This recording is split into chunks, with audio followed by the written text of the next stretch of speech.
One step closer. I'm Michael Smerconish in Philadelphia. On Friday, the third-party group No Labels ended months of speculation about whether it would field a unity ticket for the presidential race. In a virtual convention, more than 800 delegates from all 50 states voted to move forward with the process. And on the heels of that news, several outlets are reporting there's a particular candidate now under consideration. Jeff Duncan, 48-year-old, was a Republican lieutenant governor of Georgia under Brian Kemp from 2019 to early 2023. He's a conservative Republican and also a vocal critic of Donald Trump's efforts to overturn the 2020 presidential election. Duncan recently wrote an op-ed in the Atlanta Journal-Constitution titled "End Doesn't Justify the Means" on Trump about why he won't support Trump for president, writing, quote, "Trump has become incapable of leading in a respectable or mature way. Until more of us are willing to acknowledge that hard truth, we will be on the outside looking in." The news came the day after President Biden's State of the Union address, which calmed the nerves of many in his own party about his capacity and vigor for the campaign and the job. It's too soon to know if Biden's performance will dent the polling that for months has been finding many Americans unhappy with the rematch of the 2020 rivals. Last fall, a Fox News poll found that 50% of registered voters would dread a Biden-Trump rematch. As primary voting began this year and the inevitability gained momentum, a Reuters Ipsos poll found that 70% of respondents said Biden should not seek re-election, including about half of Democrats. 56% said Trump should not run, including about a third of Republicans.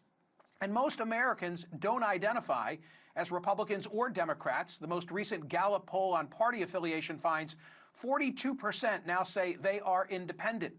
A recent Wall Street Journal poll, including third-party candidates, broke down this way: Trump at 40, Biden at 35, Kennedy at 9, with a few points among Cornel West, Jill Stein, and Libertarian Lars Mapstead, and 12% still undecided.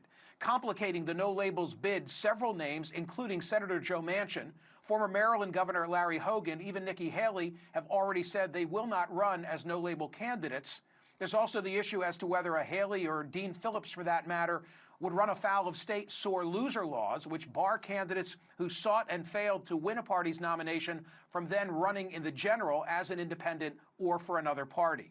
Joining me now is the chair of the No Labels Convention, Mike Rawlings. He's also the former mayor of Dallas, Texas, and former CEO of Pizza Hut. Mayor, nice to see you again. The Wall Street Journal and ABC both saying that there have been these meetings between No Labels and former Georgia Lieutenant Governor Jeff Duncan. Is there truth to that?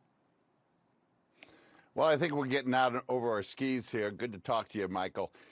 We have just gotten those delegates to say, let's move ahead enthusiastically with this. Next week, we're going to unveil the process from here on out and talk about who's doing what to whom. All these names have been speculated. There's been names since you've been talking about it for a long time, and everything is speculation at this point. And so no news to bring you this today. Okay, no disrespect to Jeff Duncan in particular, but don't you hope in the end, if you field a candidate for president, that there's a bigger credential than, say, lieutenant governor? You know, we want to make sure, and listening to our delegates, they want a couple of things. One, they want to kind of break the mold from the candidates that are out there.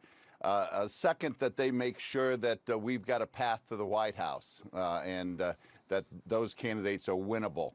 And so we're looking for those things. Somebody, you know, it's very tough as a human being to decide to run for a president. You got to have courage, and you got to have the ego to have courage, and you've got to be have the humility to cooperate and bring this country together. And so that's what we're looking for. Mayor, you know the adage, right? You can't beat somebody with nobody. Is it proving more difficult than you thought to find a candidate, a ticket? Well, first of all, I think the concept, as you've talked about, America loves, but it's all got to get down to the person. And that's why we are so excited that we're going to get serious about this now in the next couple of weeks. We should announce something by March 14th, no later than the middle of April. Everybody wants us to do something now, but we do have time. You remember Ross Perot really didn't start getting signatures till the spring of when he ran. So there's time out there. So former Congressman Dick Gephardt is in the on-deck circle.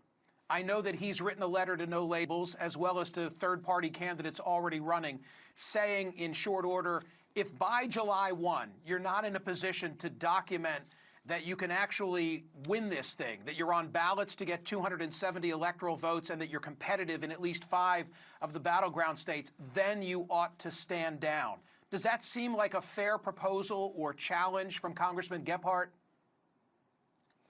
You know, Michael, I'm fascinated with this theoretical fear-mongering that's going on, that somehow what's going to keep America from leaping into Dante's 9 circles of hell is what No Labels does, okay? Somehow this is No Labels' fault.